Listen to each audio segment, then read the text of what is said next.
एक छोटे से गांव में आरव नाम का एक लड़का रहता था।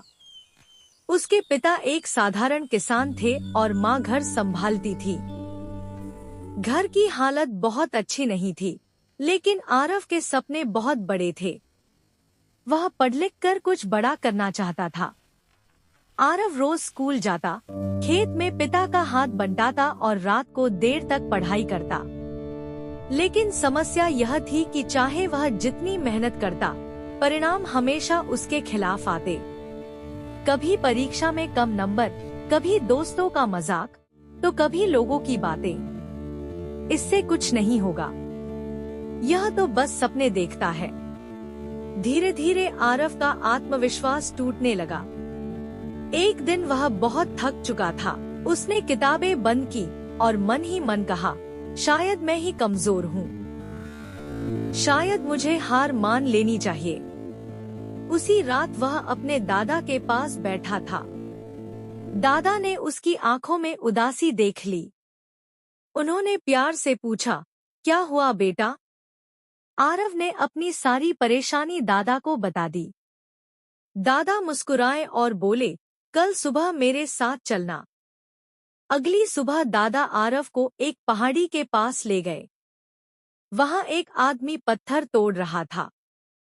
दादा ने पूछा, बेटा, क्या यह पत्थर एक वार में टूट जाएगा? आरव ने कहा, नहीं दादा, बहुत वार करने पड़ेंगे। दादा बोले, लेकिन आखिरी वार में ही पत्थर टूटता है ना? क्या वह पत्थर सिर्फ आखिरी वार से टूटा या सभी वारों की वजह से? आरव चुप हो गया। उसे बात समझ में आने लगी। दादा ने कहा, बेटा, जिंदगी भी ऐसे ही है।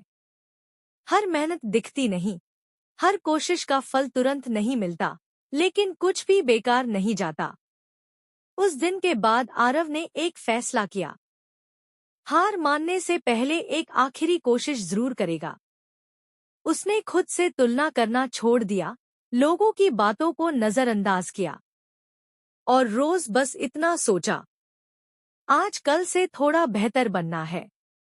महीने बीते, साल बीता, और एक दिन वही आरव, जो कभी खुद पर भरोसा खो चुका था, अपनी मेहनत से सफलता की सीढ़ी चढ़ चुका था। जब लोग उससे पूछते, इतनी मुश्किलों के बाद भी तुम रुके क्यों नहीं, तो वह मुस्कुराकर कहता, क्योंकि मैंने हार मानने से पहले एक आखिरी कोशिश की थी।